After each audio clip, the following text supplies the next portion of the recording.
En este vídeo vamos a hacer una breve introducción al diseño de líneas eléctricas y al temario que vamos a ver.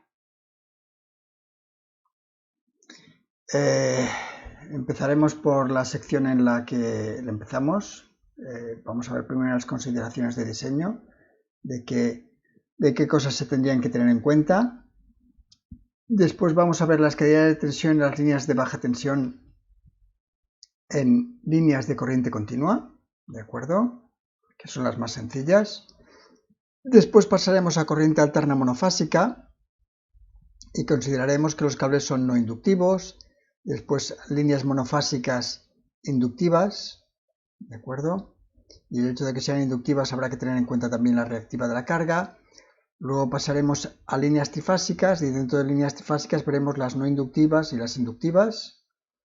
Y veremos que estos 4 elementos de aquí van a utilizar la misma fórmula o casi la misma fórmula y simplemente es decidir si yo utilizo cobre aluminio, si es monofásica o trifásica, si es inductiva o no inductiva, pero básicamente es la misma forma de cálculo. Después vamos a ver líneas bialimentadas. Se utilizan para dar más fiabilidad sobre todo en las redes de media tensión, alimentar por los dos extremos y en caso de falla que puedes seguir alimentando. Después veremos los problemas térmicos de las líneas por sobrecorriente, de qué corriente admisible puede llevar un conductor y qué corriente de cortocircuito puede soportar un conductor. Por último, simplemente nombraremos que teóricamente todo eso tiene que cumplir el reglamento de baja tensión. ¿De acuerdo? ¿Qué aspectos hay que tener en cuenta cuando uno diseña una línea eléctrica? Primero, hay que hacer unas consideraciones mecánicas. Mecánicas quiere decir que no es lo mismo si yo, por ejemplo, tengo una línea aérea, aquí tengo un poste, y desde este poste a este poste, yo que sé, hay 50 metros, y tiro un cable, pues vamos a ver que ese cable tiene que poder soportar su propio peso, y el peso del viento, el peso de la nieve si la hubiera, y eso lleva a una serie de requerimientos mecánicos muy especificados sobre todo lo que es el reglamento de alta tensión. Todas las cargas de tensión, de propio peso, de viento, de nieve que hay que tener en cuenta. El cálculo mecánico es mucho más difícil que el cálculo eléctrico. Después habrá que hacer unas consideraciones económicas en la dirección de que cuando tú haces el cálculo puedes elegir, pues ya veremos ahora, diferentes secciones y tú tienes que intentar elegir la sección que crees que a esa instalación le va a ir mejor económicamente. No solo de lo que cuesta el cable, sino también de las pérdidas que va a generar. Y donde nosotros nos vamos a centrar más serán estos dos puntos últimos, que es el cálculo de la caída de tensión, ¿de acuerdo? Y el cálculo de los efectos térmicos sobre el cable, el calentamiento, ¿de acuerdo? Estos dos van a ser casi todo el tema, ¿vale? Si seguimos, pues, si nosotros hacemos unas pequeñas consideraciones del cálculo mecánico, pues depende que el cable tiene que tener una resistencia mecánica mínima, ¿de acuerdo? A ver si no marca un poco. Y eso normalmente se convierte, si yo estoy hablando solo de redes de baja tensión, pues se convierte en una sección mínima.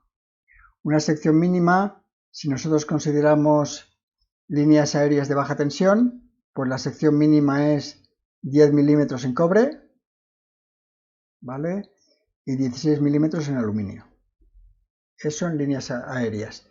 Si yo hablo de cables que están empotrados en la pared, en tubos subterráneos, las secciones automáticamente bajan porque no hay estos requerimientos mecánicos.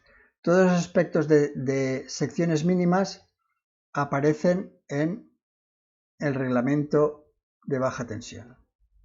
En este caso hay una parte del reglamento de baja tensión, las instrucciones técnicas complementarias, el apartado 6 que habla de las redes aéreas de distribución en baja tensión. Todo esto en alta tensión es muchísimo más complicado. Consideraciones económicas. Se supone que yo tengo que hacer una serie de un proyecto eléctrico y lo que voy a considerar en ese proyecto es que al hacer la instalación pensamos en alta tensión que tiene más elementos. Simplemente lo primero es el coste del conductor. Si es de cobre tiene un precio por kilo, si es de aluminio tiene otro precio por kilo completamente diferente, y se supone que yo puedo poner un conductor más fino o un conductor más grueso.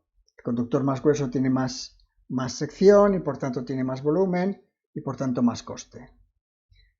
Este será lo que sería la sección del cable, va a ser un factor importante a elegir.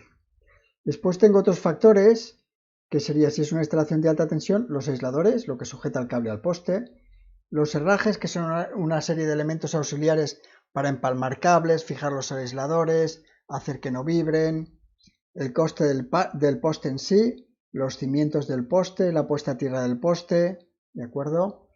Estos costes de aquí normalmente aumentan si tú aumentas la tensión de la línea, pero si tú tienes una tensión de la línea y pones un conductor un poco más gordo, un poco más fino, normalmente apenas se cambia eso.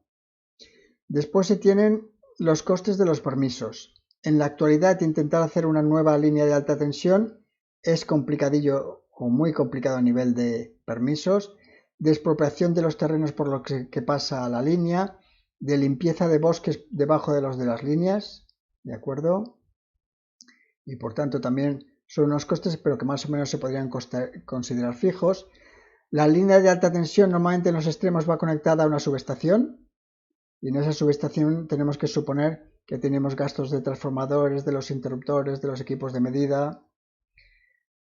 Se supone que también vamos a tener que hacer un estudio de la inversión.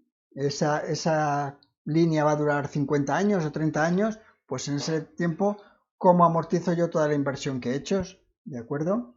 Y esto sería lo que serían, algunos costes son fijos, otros son variables, dependiendo si pongo más conductor o otro, más tensión o otra, pero son los costes de instalación. Y después tengo, una vez que la línea está instalada, tengo las pérdidas de transmisión. Se supone que yo, por mi línea está circulando una intensidad, mi cable tiene una resistencia y eso me da unas pérdidas. Estos serían vatios.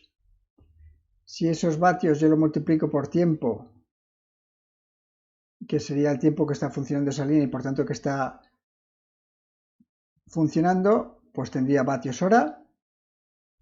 Y si eso lo multiplico por el coste